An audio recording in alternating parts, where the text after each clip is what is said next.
আমার চুল একটু বড় আছে, আমাকে পুলিশ থামায়, মাঝে মাঝেই থামিয়ে আমাকে চেক টেক করে। মানে একজন পুলিশ অফিসারকে আমরা এম্পাওয়ার করছি আমার থট বোঝার জন্য। ওনার মনে হইয়াছে যে এখানে এটা হইতে পারে, যেমন কাউকে কাউকে হয় আমি জানি না, মানে অনেকের তো ধরেন সন্দেহজনক, আমার চুল একটু বড় আছে, আমাকে পুলিশ থামায়, মাঝে মাঝেই থামিয়ে আমাকে চেক টেক করে। তো যাই হোক, তো হয়তো হইতে পারে। এখন পুলিশের মনে হইলো এবং ওনার মনে হলো যে উনি আমার থট করতে পারছেন যে আমি কোনো একটা ক্রাইম করব। আমি যে কথা বলতে চাচ্ছিলাম, একজন পুলিশ অফিসারের কাছে আমরা এই ধরনের ক্ষমতা তুলে দিয়েছি, এই জায়গায় আসলে আমরা চলে গেছি। আর অনুমোদন স্বরাষ্ট্রমন্ত্রী, আমরা স্বরাষ্ট্রমন্ত্রীকে বিশ্বাস করছি, কিন্তু একজন এসআই এসে এরপর তিনি যা যা করতে পারবেন তালিকার মধ্যে হচ্ছে আমার ঘর ভেঙে ঢুকতে পারবেন, আমার কম্পিউটারে ঢুকতে পারবেন, আমার হার্ড ডিস্ক নিয়ে যেতে পারবেন। সো এই রকম সক্ষমতা আমরা পুলিশ বাহিনীর একজন জুনিয়র অফিসারের কাছে তুলে দিয়েছি। আচ্ছা, এখন আইন করার মধ্যে আমরা আসলে কি বুঝবো? আইন করার মধ্যে বুঝবো এটা, মাঝে মাঝে আপনি যদি কোনো কাজ একটু চুরি করে করেন, আমি এটুকু ধারণা করি যে আপনি চুরি করে করেন মানে হচ্ছে আপনি আসলে আমাকে একটু কেয়ার করেন। মানে ধরুন যখন ট্রাম্প এসে সরাসরি সব বলছে যে ট্রাম্প তো খুব সৎ মানুষ, উনি যা বলার বলে ফেলেন সরাসরি। আমি আবার অন্য একটা কথা বলি, আপনি যখন মিথ্যা কথাও বলেন, চুরি করেন, দ্যাট মিনস স্টিল যে আপনি মানুষকে কিছুটা হলে ইভ্যালুয়েট করেন, তাই না?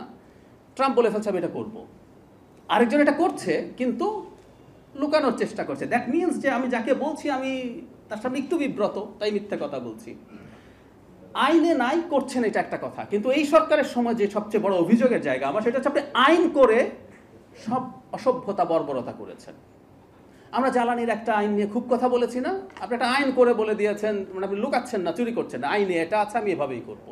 এখানেও আপনি আইনে বলছেন, এমনভাবে আইন করছেন যেটা কোনোভাবে একটা আইনের অংশ হতে পারতো না, কিন্তু আপনি আইন করে বলে দিচ্ছেন। দ্যাট মিনস আমরা একেবারেই প্রজা বা কৃতদাসে পরিণত হয়েছিলাম। আমার সামনে যে প্রশ্ন তোলা, এই যে 42 ধারা নিয়ে বহু কথাবার্তা হয়েছে না, বহু কথাবার্তা হয়েছে, কোনোদিন কিন্তু কোনো পরিবর্তনের কিছু হয়নি।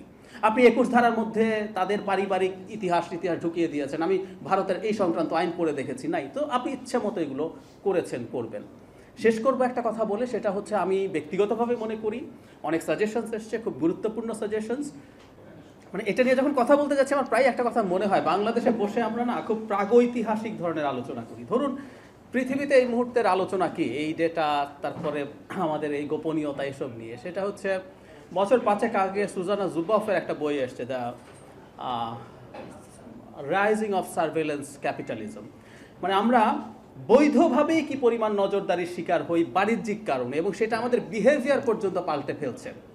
Mainly this is the hypothesis, কারণ তারা বলছে আমাদের বিহেভিয়ারাল প্রেডিকশনের জন্য আমাদের বিহেভিয়ার পাল্টে দেওয়া উচিত, so they can predict better.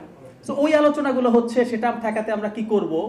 আর আমরা এখন বসে বসে আলোচনা করছি, কেউ একজন আমার জানালার পর্দা ফাঁক ছিল ওনার দিকে তাকিয়েই আছেন। সো প্রাগৈতিহাসিক আলোচনা আমার কাছে খুব মনে হয়।